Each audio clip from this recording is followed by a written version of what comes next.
voice of Indiana County, WCCS, AM 1160, 101.1 FM, Indiana in the Morning.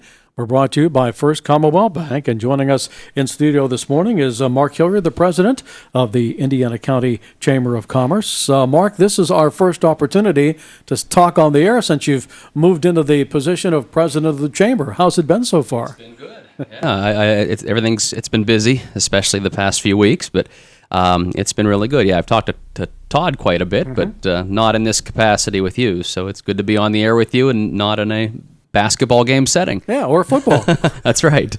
We've heard a lot over the last several weeks about the program that you have created at the Chamber of Commerce, Indiana Ready for our junior and senior high school students throughout the county. Tell us a little bit more about that. Well, I'll give you a little background because I want to make sure I give credit to Jim Struzzi, who this all began with meetings that Jim held last year. He held a couple of these business education workforce summits at the country club, and this is where a lot of this conversation began with the guidance counselors and the businesses.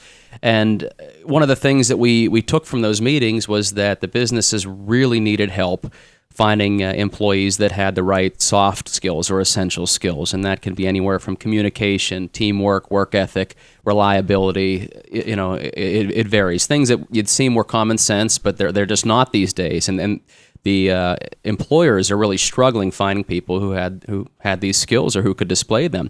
They were having people not even showing up for interviews. They'd schedule an interview and not show up, which is surprising, but when you hear it from multiple employers, it's not.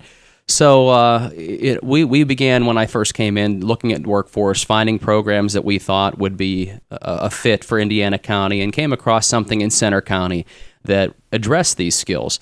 Now, there were a lot of things that we felt we needed to change about that program, but the template overall was there in terms of the way we could approach it. So we began meeting with guidance counselors from all the county schools, and then brought in the superintendents, and it was surprising how the response was so unanimous that they were on board for the program, and we thought it might be ambitious to try to get it started for this school year, but lo and behold, following a number of meetings, and we brought in some HR representatives from some of our larger employers to help create the program and create the rubric that we're going to be scoring the students on.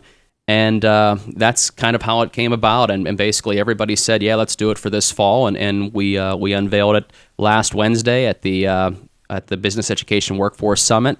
And basically what the program is, it's a voluntary certification program that students can enroll in as a junior.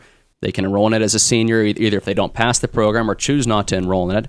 And it measures them throughout the entire school year in 6 different soft skill categories. There's a lot of subcategories underneath there as well, but if the student passes, then they are recognized as Indiana County Ready. They get a seal of approval for their resumes.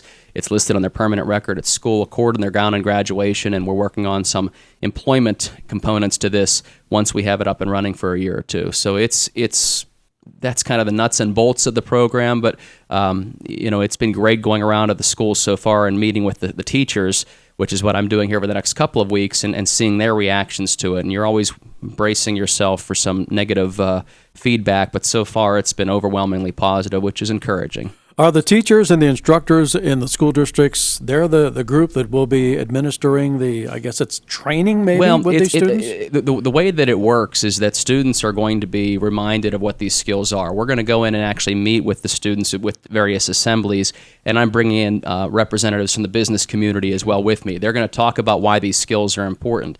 The teachers are going to be bringing these skills into a lot of their lesson plans. We're not asking them to create specific courses.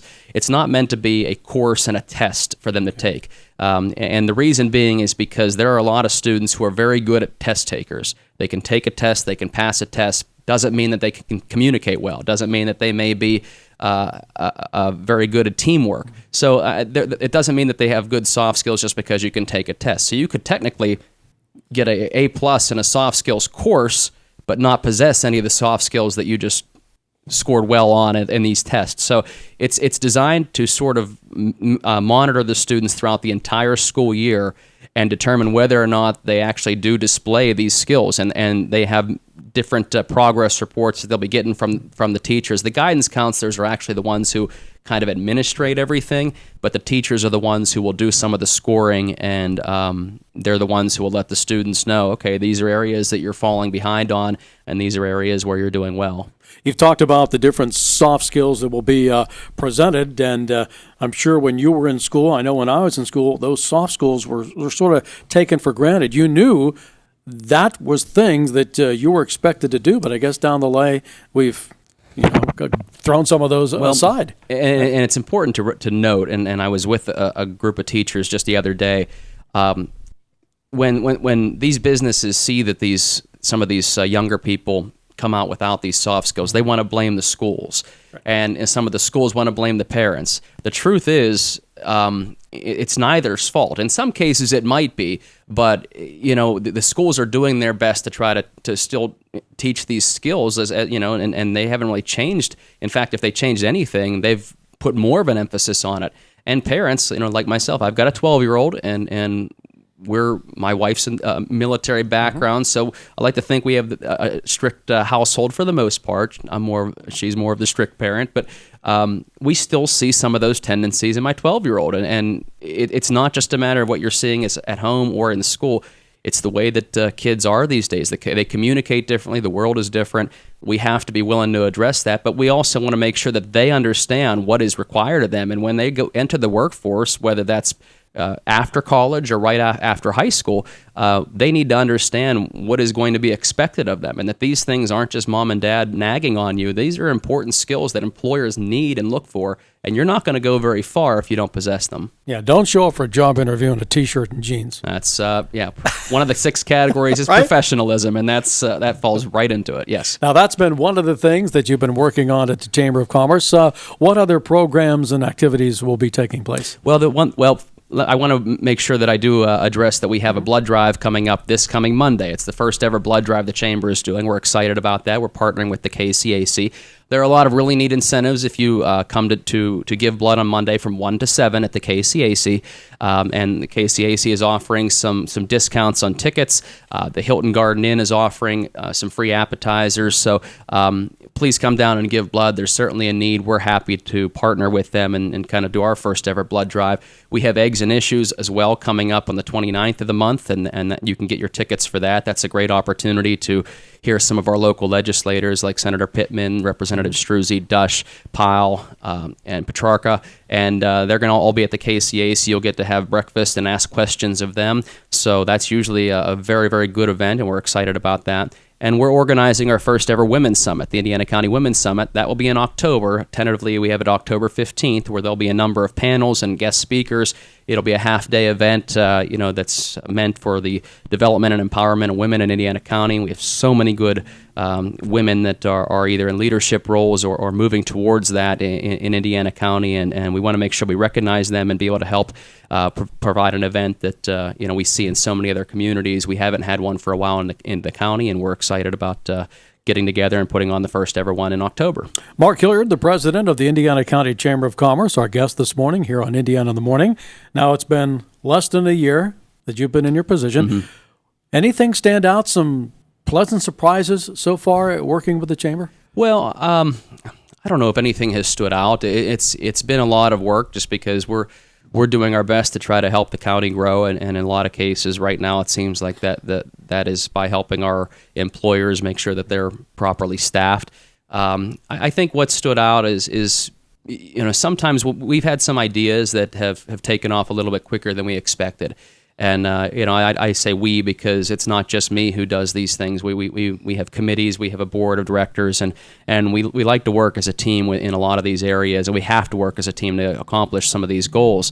I think just seeing the reception and seeing that when we have a good idea and we flesh it out a little bit more, that the people are open to it and willing to accept that. So in particular, when it came to, we've had people saying, you're never going to get the schools to be able to work together on a program. And we found it was just the opposite. They wanted that. They were looking for something like this. So I think it was just some of the naysayers that said things would not be able to happen so quickly. And, we've been able to make it happen through a lot of good efforts from a lot of people. Last couple of years have been good membership drives for the chamber. You've really increased your membership.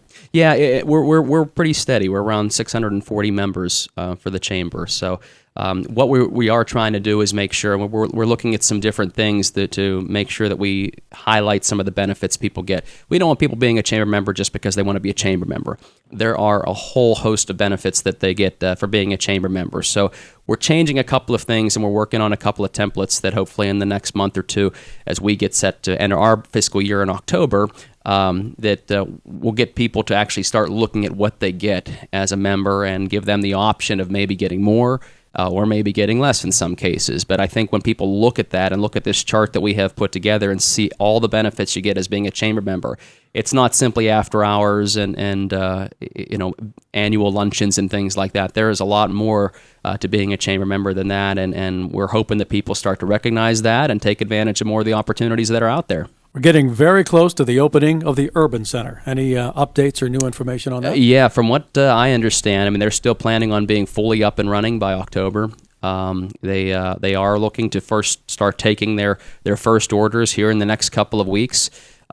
It's amazing. I was up to that building just a week or so ago, and you drive past it and you see how massive that building is. But when you actually walk up to it and you're standing in front of that, and I'm not a big guy in the first place, but you just don't understand the size of that building until you're actually standing right in front of it. And they're going to add almost 300,000 more square feet to it. So it's incredible. It's very exciting. Things are moving well for them, from what I understand. Their hiring is going well. You can still they're still looking for jobs. They're doing kind of a slow ramp up where they have some of the people in place, but they're going to continue to hire in spurts until they get to that number. Potentially by October, but it's going very well. We're hoping, though, that we can continue to get them staffed and get our other businesses in town staffed as well, so that Urban can be an attraction for other companies to want to come to Indiana County. I was just going to mention the Domino Effect. They are here. They are doing well. All of a sudden, you have other folks who want to show an interest in Indiana County. There are, and we've met with quite a few, and not just for the Windy Ridge facility and for that land up there, but in Blairsville, in other areas of Indiana. I mean, there's a lot of companies that are looking, some because of Urban and some not because of Urban, but it certainly helps to have a company like them in town, and they speak extremely highly of. Dave Zeal was in a couple of weeks ago and spoke very highly, not just of Indiana, but the people in Indiana, and was very, very impressed. Have you found that your work with the chamber, you want to spread out and not only take care of Indiana County, but also get the word out to our neighboring counties as well? Absolutely. We've had a couple of events the past couple of weeks in Blairsville. We're going to be trying, once things settle down here after the start of the school year, to be going to different communities and, kind of have my staff go around and meet with the businesses and see what we can do about getting them more involved too. We want to make sure that people understand it is the Indiana County Chamber of Commerce, and that was one of my goals coming in. Things are crazy. I will be going to those communities in the next few weeks, just going to the school districts. We're hoping that's a start, but we want to make sure the businesses understand what we're doing too and get more actively involved with the chamber in areas outside of White Township and Indiana Borough. He's Mark Hilliard, president of the Indiana County Chamber of Commerce. Mark, thanks so much for stopping by this morning. Thanks, Chuck. We are the voice of Indiana County, WCCS, AM 1160 and 101.1 FM.